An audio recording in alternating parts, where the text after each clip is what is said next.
Hello ప్రియమైన మిత్రులారా, తుదకు మనం ఈ సంవత్సరానికి ముగింపు పలుకబోతున్నాం. ఎంత అద్భుతమైన పయనం కదా ఇది. డిసెంబర్ మాసము చాలా ప్రత్యేకమైనది. ఎందుకంటే ఈ మాసము ఒక గొప్ప మార్పును తీసుకువచ్చిన అద్భుతమైన శుభవార్తను తెలియజేస్తుంది. గలతీయులు 4:4-5 బైబిల్ ఇలా చెబుతుంది: సమయం పూర్తిగా వచ్చినప్పుడు దేవుడు తన కుమారుడిని మనల్ని విమోచించటానికి పంపాడు. తద్వారా మనం దత్తపుత్రత్వాన్ని పొందగలము. మనం అంగీకరించినా అంగీకరించకపోయినా చారిత్రాత్మకంగా మనం ఈ లోకంలో జన్మించినప్పుడు మనమందరం పాప స్వభావాన్ని వారసత్వంగా పొందాము. అయితే మీకొక శుభవార్త. ఆ స్వభావం నుండి మనల్ని విమోచించడానికి దేవుడు తన కుమారుడైన యేసును ఈ లోకంలోనికి పంపాడు.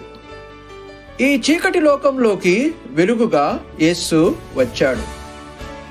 ఆయన శిలువపై మన కోసం తన ప్రాణాన్ని ఇచ్చాడు. మరియు ఆయన మరణం ద్వారా మన పాపాలు క్షమించబడ్డాయి.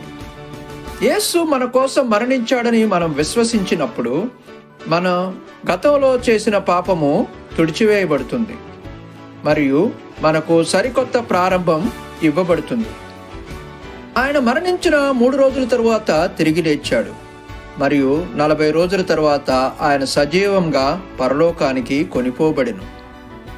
ఆయన సజీవంగా ఉన్నారు కాబట్టి ఆయనతో నిత్య జీవం అనే వాగ్దానం మనకు అనుగ్రహించబడెను. గతించిపోయిన కథ కాదు యేసుది. ఆయన నేటికిని సజీవంగా ఉన్నారు. ఆయన మీ మాట వినగలడు, మీతో నడవగలడు మరియు జీవితంలోని ప్రతి ఇబ్బందుల్లో మీకు సహాయం చేయగలడు. నిరీక్షణ, క్షమాపణ మరియు యేసులో కొత్త జీవితం, ఇదే క్రిస్మస్ యొక్క నిజమైన శుభవార్త. మీ అందరికీ సంతోషకరమైన క్రిస్మస్ శుభాకాంక్షలు.